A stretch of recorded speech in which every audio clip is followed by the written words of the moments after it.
TOD Bharat सरकार ने जो नई कानूनी प्रणाली इंडियन आर्मी तीनों सेनाओं में जो लागू की है, इसका हम विरोध करते हैं। ये प्रणाली भारत सरकार में लागू नहीं होनी चाहिए। भारत सरकार ने हमसे हमारे आगे हाथ जोड़ जोड़कर 1 रैंक 1 पेंशन के नाम पर वोट मांगा था, और आज 9 रैंक 9 पेंशन का ड्रामा बनाकर हम युवाओं को बेरोजगारी में धकेल दिया है। युवाओं का यह राष्ट्रवादी तेवर बहुत साफ करता है कि आने वाले दिनों और महीनों में सरकार अपने अग्निपथ योजना को ठीक वैसे ही वापस लेने को मजबूर होगी जैसे कि किसान आंदोलन को लेने को वह मजबूर हुई। यह संभव है कि जैसे सरकार ने 700 किसानों की जान ली अपनी एक वाहियात योजना को वापस लेने के लिए, इस मामले में भी वह युवाओं के रक्त से सराबोर हो सकती है, लेकिन उसे वापस लेना होगा, क्योंकि सवाल सेना का है, उसके हौसले का है, देश की रक्षा का है।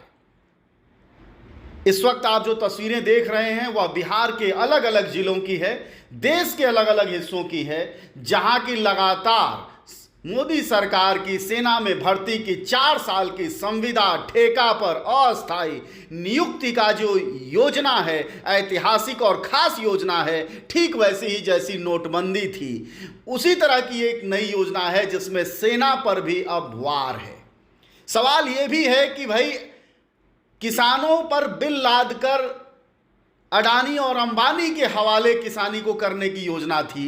अब अभी यहाँ यह सवाल बाकी है, आने वाले दिनों में इस रहस्य से जरूर पर्दा उठेगा कि आखिरकार हमारी सरकार किस योजना को, किस पूंजीपति को खास लाभ पहुंचाने के लिए देश के युवाओं को, देश की सुरक्षा को, देश की शान माने जाने वाली सेना को वह ठेके पर, संविदा पर, 4 साल की नौकरी पर देने को तैयार है। क्या हमारा मुल्क अब ठेके पर खटने वाले सैनिकों के बूते सुरक्षित रहेगा? जो सरकार सबसे अपने आप को राष्ट्रवादी कहती है, वह सरकार इतिहास में पहली बार ऐसा हुआ कि देश की जनता सबसे ज़्यादा सेना को सम्मान करती है, लेकिन उस देश में सेना को 4 साल पर नियुक्त किया गया है। आज देश जल रहा है, पूरे देश में प्रदर्शन हो रहा है, युवा सड़कों पर हैं, आगजनी कर रहे हैं, वह आग जला के अग्निपथ का विरोध कर रहे हैं, और दूसरी तरफ हमारे पीएम मोदी देश में आग लगने के बाद इस वक्त हिमाचल प्रदेश में चुनावी यात्रा संबोधित कर रहे हैं, हिमाचल में होने वाले चुनाव की तैयारी कर रहे हैं। वह तैयारी कर रहे हैं कि कैसे फिर से एक बार हिमाचल प्रदेश में बीजेपी की सरकार आए।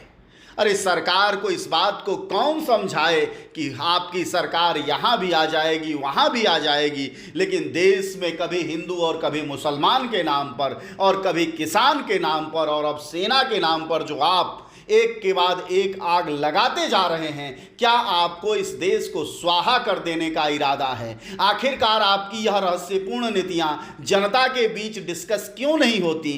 क्यों नहीं लोगों से आप बात करते कि आप कौन सी योजना बनाने वाले हैं? आखिर आपको किस वीर पुरुष और किस सत्य गुरु ने यह जानकारी दी है, यह तरीका सिखाया और समझाया है कि 4 साल की नौकरियों पर आप सेना के जवानों को मुस्तैद करिए? और सबसे बड़ी बात कि सेना के मुखिया जो हैं उस वक्त कहना है कि 2032 तक यह जो 4 साल वाली नौकरी है यह सेना के 50% होगी, यानी 50% हिस्सा ठेके पर होगा। आपको हम जैसा पहले भी बताते रहे हैं कि सरकार के मैक्सिमम मंत्रालय के मैक्सिमम कर्मचारी इस वक्त ठेके और कैजुअल पर काम करते हैं। प्राइवेट नौकरियों का तो आप पूछिए ही मत। यानी पूरे देश में ठेका प्रथा चली आ रही थी, उससे सेना फिर अछूती कैसे रह जाती? और शायद यही प्रक्रिया है कि पूरे देश को ठेके पर दे देना है, और अब सेना के जुझारूपन, उसके हौसले को भी ठेके पर दे देना है। ऐसे में पूरे देश भर में प्रदर्शन हो रहे हैं। आप देख रहे हैं कि एक तरफ प्रधानमंत्री चुनावी यात्राएं कर रहे हैं, प्रचार में व्यस्त हैं, हिमाचल प्रदेश में हैं, और दूसरी तरफ सड़कों पर राजस्थान, उत्तर प्रदेश, बिहार, तमाम राज्यों में सड़कों पर युवा उतर आए हैं। 1 लाख पद सेना के खाली हैं, और उसको भरने का क्या यह तरीका 4 साल वाला उचित है? फिर से एक बार इन युवाओं को सुनिए, आप जो राष्ट्रवादी युवा हैं, और वो कह रहे हैं कि जब तक सरकार रोल बैक नहीं करती है वह संघर्ष को नहीं रोकेंगे। टीओडी भारत सरकार ने जो नई कानूनी प्रणाली इंडियन आर्मी तीनों सेनाओं में जो लागू की है, इसका हम विरोध करते हैं। ये प्रणाली भारत सरकार में लागू नहीं होनी चाहिए। भारत सरकार ने हमसे हमारे आगे हाथ जोड़ जोड़कर 1 रैंक 1 पेंशन के नाम पर वोट मांगा था, और आज 9 रैंक 9 पेंशन का ड्रामा बनाकर हम युवाओं को बेरोजगारी में धकेल दिया है। हम ये तानाशाही नहीं सहेंगे। आपकी मांग पूरी नहीं होती है तो क्या करेंगे? हम जान दे देंगे, दिल्ली तक जाएंगे, जान दे देंगे अगर नहीं पहन रहे तो। जब भी जान करेंगे। हम सब यहाँ जिंदा लाश खड़े हुए हैं। हमारे ही दोस्त 62 जो आज तक अब तक जो हमें पता चली है 62 लोगों ने फांसी लगा ली है। अर्थी दो या वर्दी दो, वर्दी दो। और दूसरी बात, हमारी अगर नहीं बात माने हम यहाँ से रोड से उठेंगे नहीं, चाहे आज हटाओ चाहे कल, हम नहीं जाएंगे। हम मरे हुए समान हैं। हमारी सांसें छीन ली गई हैं। छीन लो सांसें हमारी, फिर भी जिंदा है। भारत सरकार के इस फैसले पर हम शर्मिंदा है।